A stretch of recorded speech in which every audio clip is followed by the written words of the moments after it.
Audio Jungle.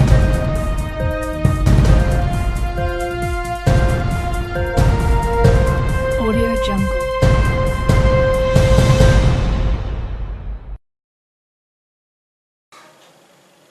શરૂઆત કરીશું મુખ્ય સમાચારથી. ઉના ખાતે મુખ્યમંત્રીની ઉપસ્થિતિમાં 8મો ગરીબ કલ્યાણ મેળો યોજાયો. ઠાસરા નગરપાલિકાના 14 સભ્યોએ એક સાથે રાજીનામું આપી દેતા રાજકીય ભૂકંપ. પાટીદાર અનામત આંદોલન વધુ ઉગ્ર.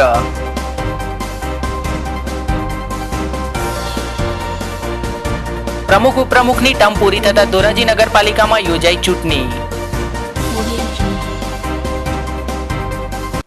ગીર સોમનાથ જિલ્લાના ઉના ખાતે રાજ્યના મુખ્યમંત્રી આનંદીબેન પટેલની ઉપસ્થિતિમાં 8મો ગરીબ કલ્યાણ મેળો યોજાયો હતો, જેમાં 3 બાળકો સૂમો હોવાના કારણે ઊભા પણ રહી શકતા ન હતા. તેમની સરકારે સારવાર કરાવી ગરીબ પરિવારને સહાય પહોંચાડી હતી. ત્યારે મુખ્યમંત્રીના કાફલા સામે કોંગ્રેસના કાર્યકરો દ્વારા કાળા વાવટા ફરકાવી વિરોધ દર્શાવવામાં આવ્યો હતો. તો જોઈએ ગીર સોમનાથથી અમારા સંવાદદાતા દીપક જોશીનો આ રિપોર્ટ. ઉના ખાતે મુખ્યમંત્રી આનંદીબેન પટેલની ઉપસ્થિતિમાં ગરીબ કલ્યાણ મેળો યોજાયો હતો, જેમાં તેઓએ જણાવ્યું હતું કે ઉના તાલુકાના વાજડી ગામે રહેતા ખેડૂત પરિવારના ઘરે 3 બાળકો સૂમો હોવાના કારણે તે બાળકો ઊભા રહી નહોતા શકતા કે ચાલી પણ નહોતા શકતા. જે અહેવાલ તેઓ સુધી ટીવી અને ન્યૂઝપેપરમાં પ્રસારિત થયા બાદ પહોંચતા તત્કાલ ધોરણે આનંદીબેને આ બાળકોને તમામ આરોગ્ય સારવાર વિનામૂલ્યે કરવાની તંત્રને સૂચના આપી હતી, જેથી 3 બાળકોની અમદાવાદ સિવિલમાં સારવાર કરાઈ હતી અને 2 મહિનાના ટૂંકા ગાળામાં જ બાળકોના વજનમાં 3 થી 6 કિલોનો ઘટાડો આવ્યો છે અને હવે બાળકો પોતે ઊભા પણ રહી શકે છે અને ચાલી પણ શકે છે, સાથે સાથે સ્કૂલ પણ જતા થયા છે.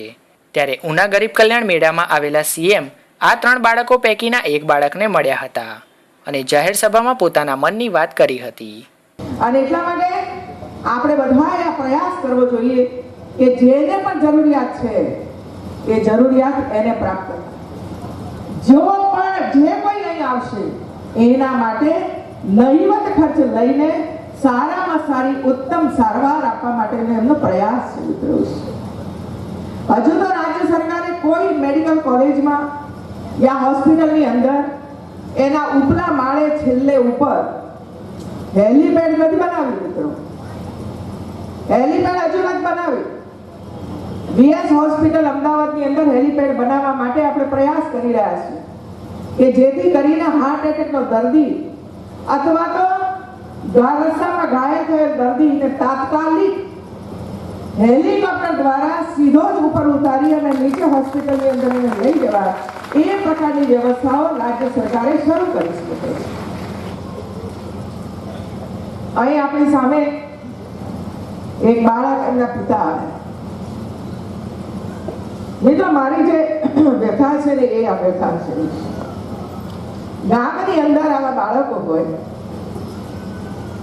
તો એ ગામના સરપંચ, એ ગામના ચૂંટાયેલા સદસ્ય શું સરકારનું ધ્યાન ન દોરી શકે?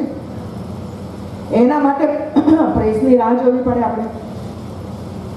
એક પણ એવો રોગ નથી કે જેની સારવાર રાજ્ય સરકાર ન કરતી હોય.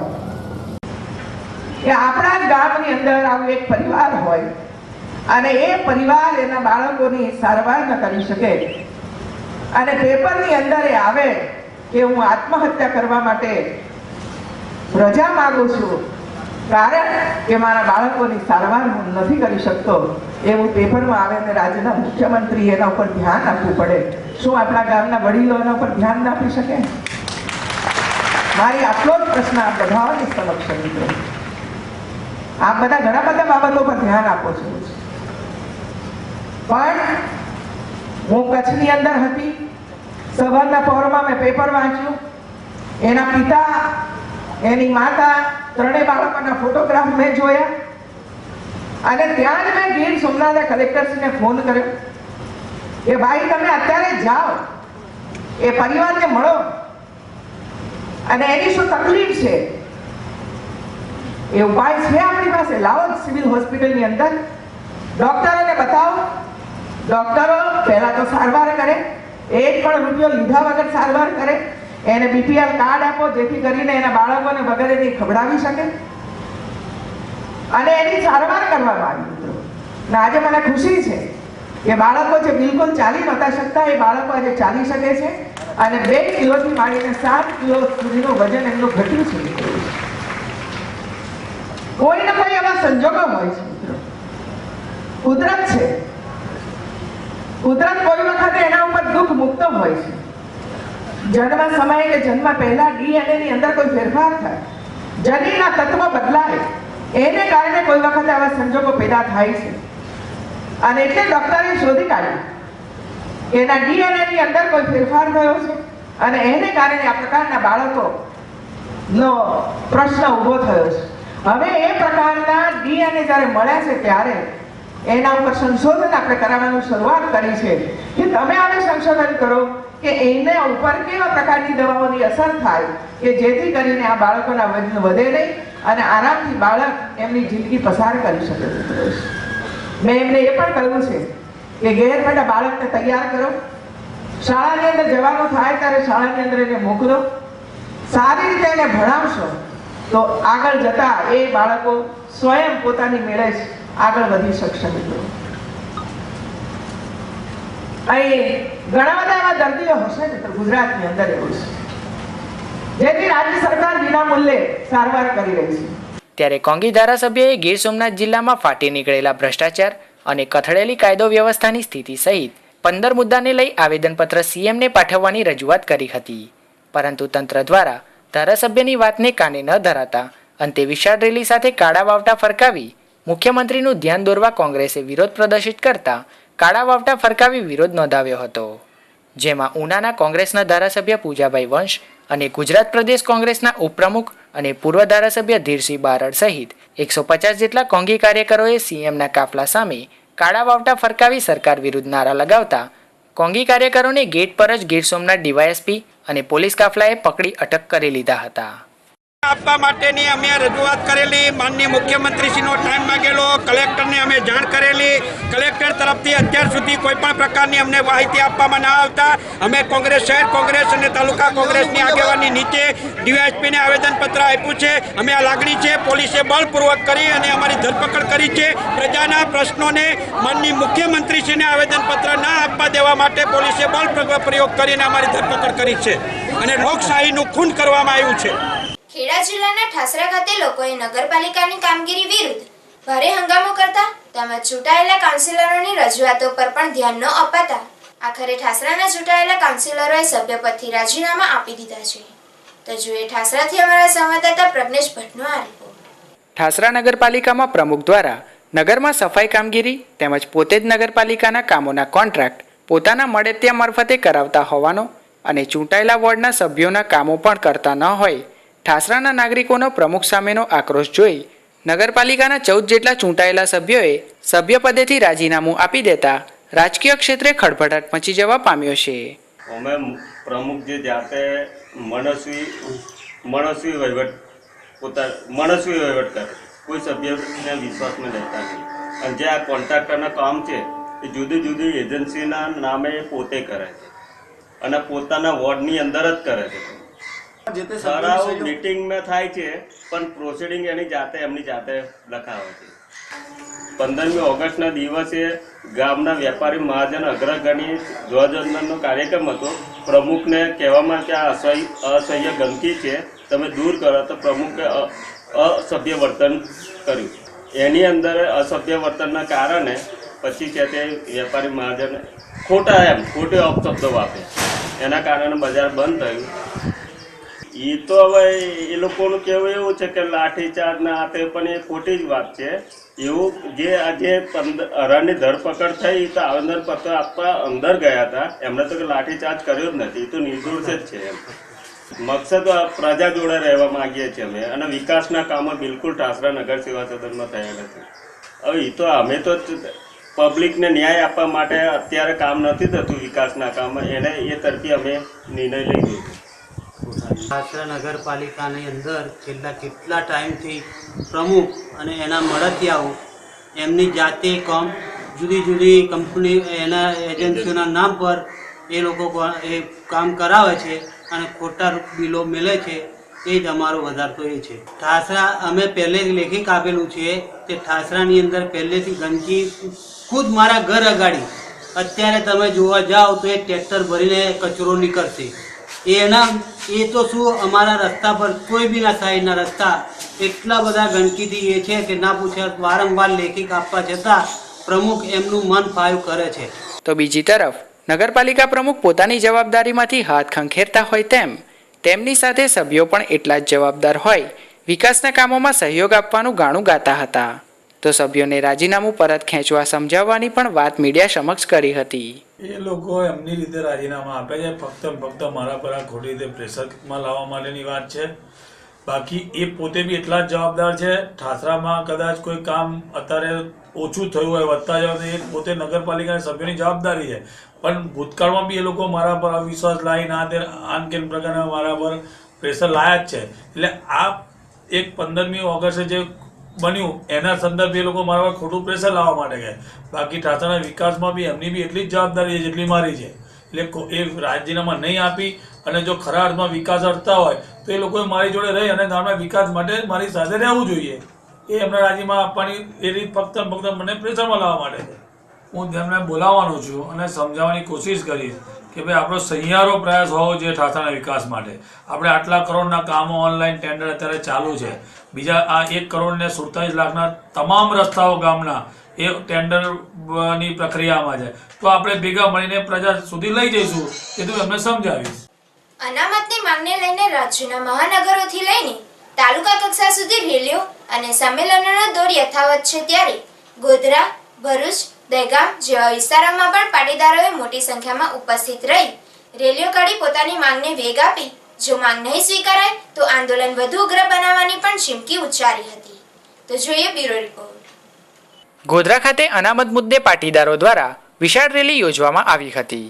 ગોધરાના સાયન્સ કોલેજ પાસેના મેદાન પરથી ગરબા યોજી મોટી સંખ્યામાં ટ્રેક્ટર સહિતના વાહનોમાં સૂત્રોચ્ચાર સાથે રેલી નીકળી હતી, જે શહેરના પ્રભાકુંજ, ગાંધીચોક સહિતના વિસ્તારોમાંથી પસાર થઈ ગાંધીચોક ખાતે મહાત્મા ગાંધીજીની પ્રતિમાને સૂતરની આંટી અર્પણ કરવામાં આવી હતી.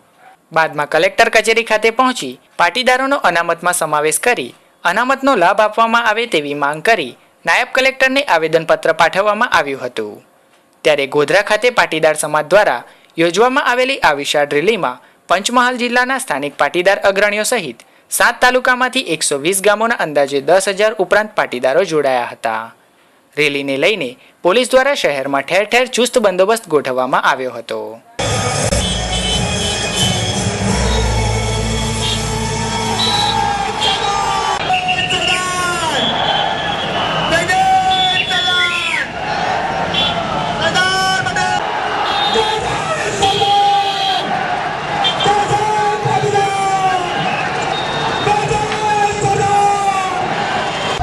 આખા ગુજરાતમાં અત્યારે પટેલ અનામત આંદોલન માટે એક અમારી પટેલ સમાજની માગણી માટે આખા ગુજરાતમાં રેલીનું આયોજન થઈ રહ્યું છે. તે સંદર્ભે અમારા પંચમહાલ જિલ્લાના સમસ્ત પાટીદાર સમાજ દ્વારા આજે કલેક્ટર સાહેબને આવેદનપત્ર આપવામાં આવ્યું છે અને તેમને એવી ખાતરી આપી છે કે અમે આ આવેદનપત્ર આજે ને આજે આનંદીબેન મુખ્યમંત્રીને પહોંચાડશું તેવી આશાથી અમે આજે એક રેલીનું આયોજન કર્યું હતું. તો સરદાર પટેલ સેવા દળ દ્વારા ગાંધીનગર જિલ્લાના દહેગામ ખાતે આવેલ નહેરુ ચોકડી ખાતેથી વિશાળ જનમેદનીની ઉપસ્થિતિમાં અનામતની માંગણી માટે રેલી કાઢવામાં આવી હતી. ત્યારે શહેરની સ્કૂલો કોલેજો બંધ રાખી વિદ્યાર્થીઓ પણ ઉપસ્થિત રહ્યા હતા અને દહેગામના અન્ય સમાજે પણ પાટીદાર અનામતની માંગને પોતાનો ટેકો આપ્યો હતો. ત્યારે રેલીના આગેવાનોએ સરદારની પ્રતિમાને ફૂલહાર કરી વિશાળ રેલીને પ્રસ્થાન કરાવ્યું હતું, જે શહેરના મુખ્ય વિસ્તારો પરથી જય સરદાર જય પાટીદારના નારા લગાવતા પસાર થઈ શહેરની મામલતદાર કચેરી ખાતે પહોંચી હતી અને મામલતદારને પાટીદાર અનામતની માંગણી દર્શાવતું આવેદનપત્ર આપ્યું હતું. તો સવારથી જ રેલીના સ્થળે મહિલાઓ પણ મોટી સંખ્યામાં ઉપસ્થિત રહી જય સરદાર જય પાટીદારના નારા પોકાર્યા હતા. આ મૌન રેલીનું એક અમારું ધ્યેય હતું કે અત્યાર સુધી અમે બહુ મૌન રહ્યા. આઝાદીના 65 વર્ષ પછી પણ આજે અત્યાર સુધી અમે મૌન રહ્યા હતા. પણ આ તારીખ 25 પછી જ્યારે 25 લાખથી વધુ અમારા પાટીદારના આંદોલનકારીઓ કાર્યકરો જ્યારે અમદાવાદમાં એકત્ર થશે એ મૌન નહીં રહે. આપના માધ્યમથી સરકારને અત્યારથી ચેતવણી આપીએ છીએ. હજુ કશું વહી નથી ગયું, હજુ કશું નથી વહી ગયું. અત્યાર સુધી અમારો આંદોલનનો માર્ગ ગાંધી અને સરદારના માર્ગે ચીંધ્યાનો હતો. 25 તારીખ પછી અમારો આંદોલનનો માર્ગ ભગતસિંહનો હશે. અમારા એક યુવાનો ભૂતકાળમાં પણ શહીદ થયેલા છે. જુદા જુદા આંદોલનોમાં અમે ખૂબ જ અત્યાચાર સહન કર્યો છે. પણ હવે 65 વર્ષ પછી અમે અમારો હક માગીએ છીએ. 65 વર્ષ સુધી જુદા જુદા સમાજોને પોતાનો હક આપવામાં આવ્યો. પાટીદારોએ ક્યારે કોઈનો વિરોધ કર્યો નથી. કેવા કાર્યક્રમો આપશો? કાર્યક્રમોની રૂપરેખા હું ખાલી એક જિલ્લાના ગાંધીનગરથી ન આપતા 25 તારીખ પછી સમગ્ર ગુજરાતમાંથી જે તાલુકે જે ગામેથી રેલીઓ નીકળી હતી તેના કન્વીનરો એક જગ્યાએ એકઠા થશે અને આંદોલનનો માર્ગ નક્કી કરશે. તો રાજ્યમાં છેલ્લા 1.5 માસથી પાટીદાર અનામત આંદોલન ચાલી રહ્યું છે, જેના પડઘમ રાજ્યભરના જિલ્લાઓ તેમજ તાલુકા કક્ષાઓ સુધી પહોંચી ગયા છે. ત્યારે ગતરોજ આમોદ અને જંબુસર તાલુકાના પાટીદાર સમાજોએ એકત્રિત થઈ રેલી કાઢી મામલતદારને આવેદનપત્ર પાઠવ્યું હતું. પાટીદાર સમાજને અનામતનો લાભ મળે તેવી માંગણી સાથે તાલુકાભરના પાટીદારો એકઠા થઈ ગયા હતા. ઝઘડિયા, રાણીપુરા, અવિધા, ઇન્દોર, નાના વાસણા વગેરે ગામોથી પાટીદારો મોટી સંખ્યામાં ઉમટી પડ્યા હતા.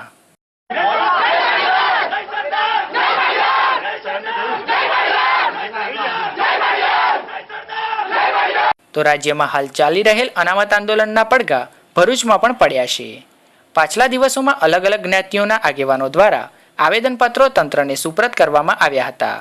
ત્યારે ગતરોજ ભરૂચના પાટીદાર સમાજ દ્વારા પણ બાઇક રેલી કાઢીને પટેલોને અનામતનો લાભ આપી સામાજિક અસમાનતા દૂર કરવાની માંગ સાથે જિલ્લા કલેક્ટરને આવેદનપત્ર સુપ્રત કરવામાં આવ્યું હતું. ત્યારે આ રેલીમાં હજારોની સંખ્યામાં પાટીદારો જોડાયા હતા.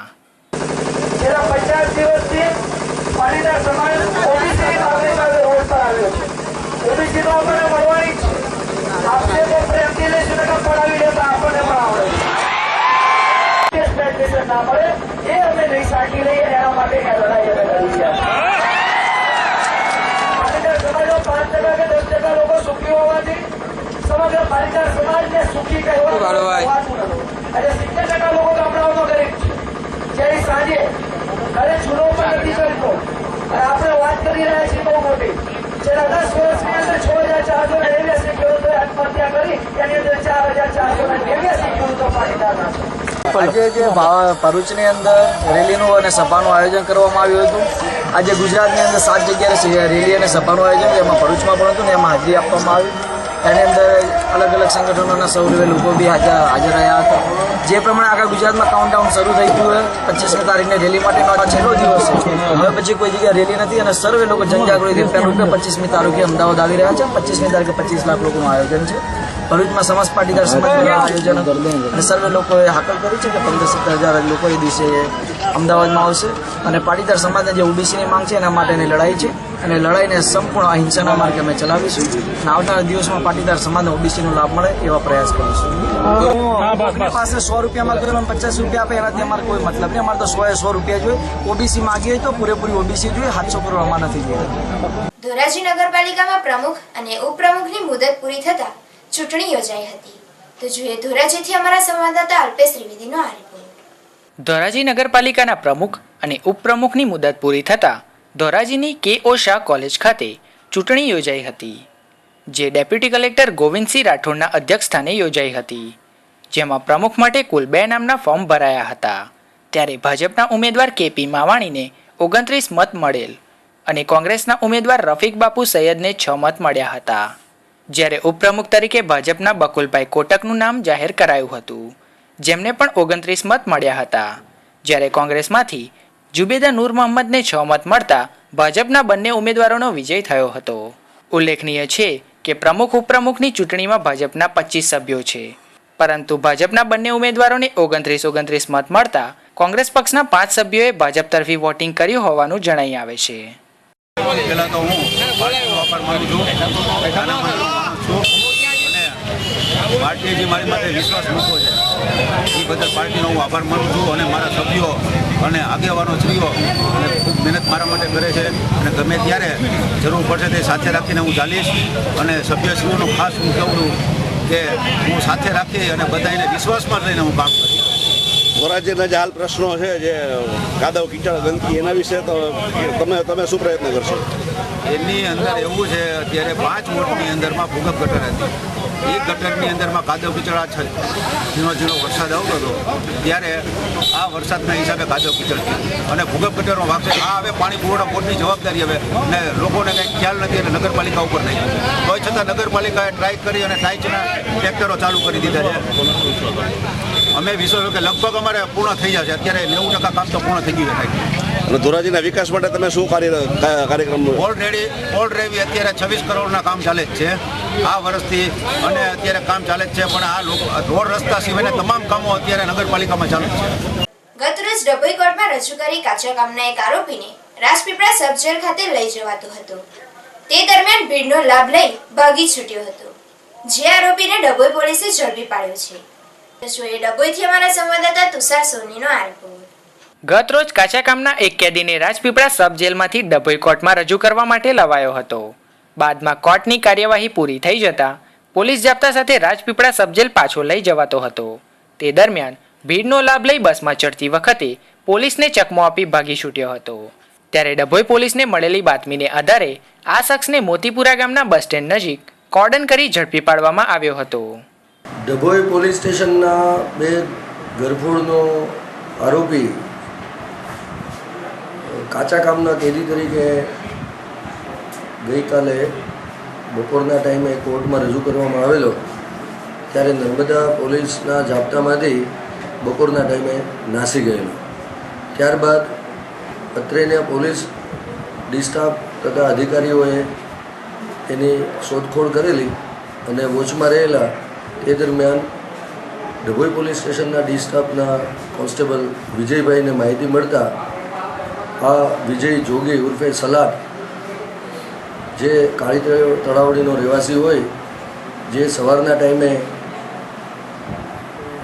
નીકળવાનો છે એવી પાકી બાતમી મળતા પોલીસ સ્ટાફ તથા અત્રેના પીએસઆઈ ભુરા સાહેબ સાથે અમે વોચમાં હતા. તે દરમિયાન મોતીપુરા બસ સ્ટેન્ડ નજીક આ માણસ પસાર થયો ત્યારે એને આબાદ રીતે ઝડપી પાડવામાં આવેલ છે. મુંબઈથી દિલ્હી તરફ જતી એક્સપ્રેસ ટ્રેનમાં મુસાફરી કરી રહેલ મુસાફર બેભાની હાલતમાં મળી આવ્યો હતો. ત્યારે ગોધરા સિવિલ હોસ્પિટલ ખાતે તેને સારવાર અર્થે ખસેડવામાં આવતા બેભાન મુસાફરને ટીબી વિભાગમાં સારવાર આપવામાં આવી હતી. તો જોઈએ ગોધરાથી અમારા સંવાદદાતા રમજાની મીઠાનો આ રિપોર્ટ. મુંબઈથી દિલ્હી તરફ જતી પશ્ચિમ એક્સપ્રેસ ટ્રેનના જનરલ કોચમાં મુસાફરી કરી રહેલ એક અજાણ્યો મુસાફર બેભાનીની હાલતમાં મળી આવ્યો હતો. જે અંગેની રેલવે પોલીસને જાણ થતાં રેલવે પોલીસ સ્ટાફ ટ્રેનના જનરલ કોચ ઉપર દોડી આવ્યો હતો અને બેભાન મુસાફરને સારવાર અર્થે 108 દ્વારા ગોધરા સિવિલ હોસ્પિટલ ખાતે ખસેડવામાં આવ્યો હતો. મુસાફરને કેફી પદાર્થ ખવડાવી બેભાન કર્યો હોય તેવું લાગી રહ્યું હતું.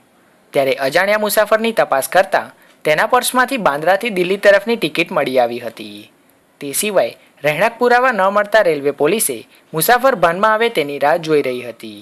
આ મામલે રેલવે પોલીસે પોતાની ફરજની અદાયગી સાથે માનવતા બતાવી હતી, પરંતુ ગોધરા સિવિલ હોસ્પિટલ તંત્રની માનવતા મરી પરવારી હોય તેમ 21 જેટલા વોર્ડ અને 450 બેડ ધરાવતી આ હોસ્પિટલમાં બેભાન મુસાફરની સારવાર હોસ્પિટલના ટીબી વિભાગમાં કરવામાં આવી હતી. જોકે આ મામલે ફરજ પરના કર્મીને પૂછતા હોસ્પિટલના તમામ બેડ ફૂલ થઈ ગયા હોવાનું જણાવ્યું હતું. આ વોર્ડ છે કયો છે? આ વોર્ડ ટીબી વિભાગ છે. જે દર્દી આવે ને કેમ ટીબી વિભાગમાં લાવવામાં આવે?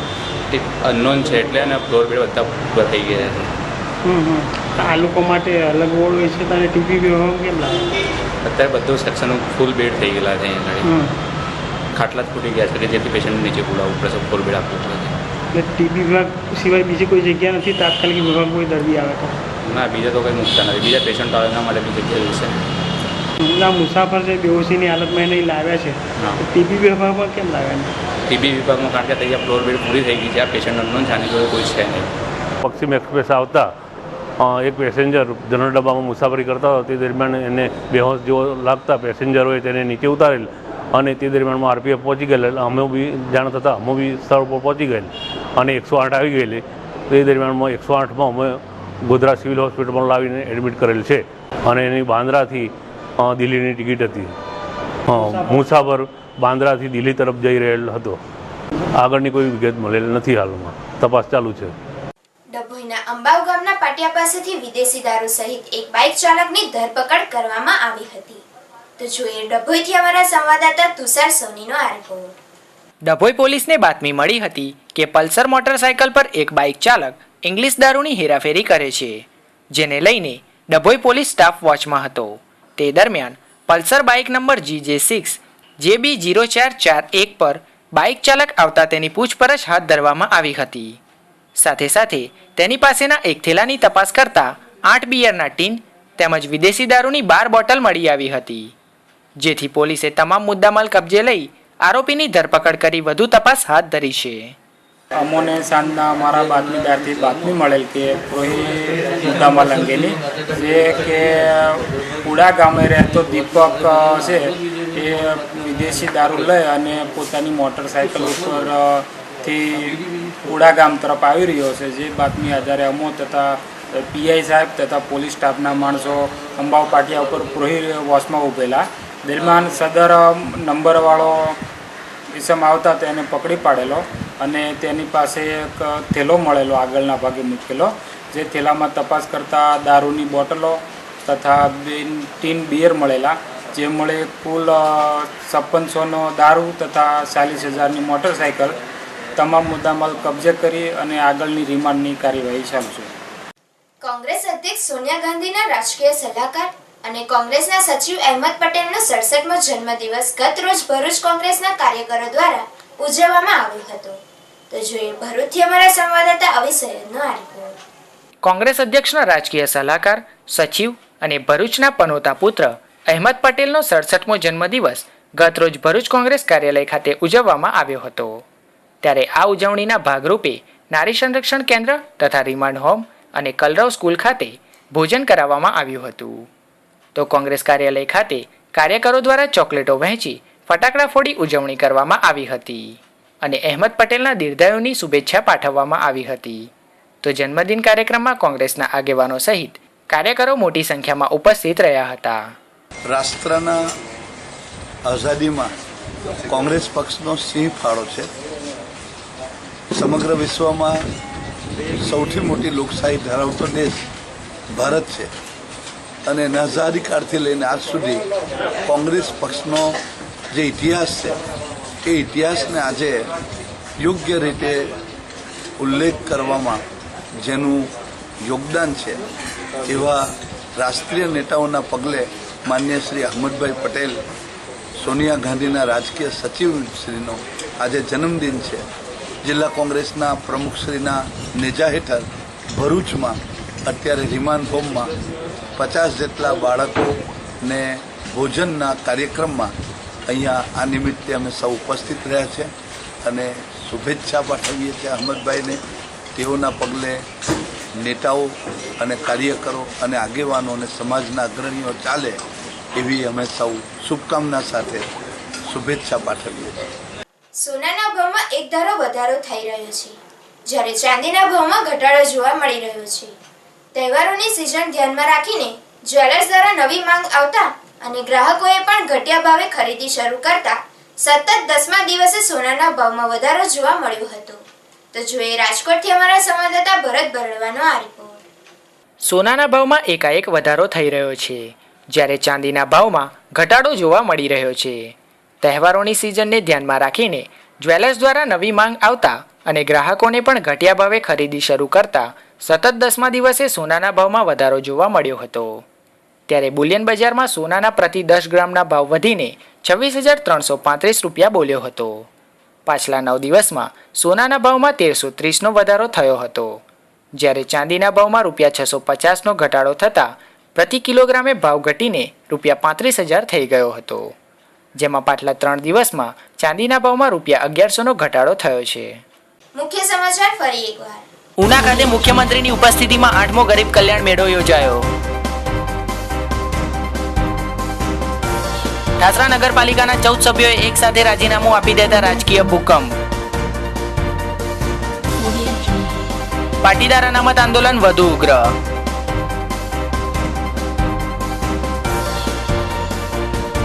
પ્રમુખ ઉપપ્રમુખની ટર્મ પૂરી થતા ધોરાજી નગરપાલિકામાં યોજાઈ ચૂંટણી. તો આ હતા અત્યાર સુધીના સમાચાર. વધુ સમાચાર માટે લોગ ઓન કરો www.4gnews.co.in પર.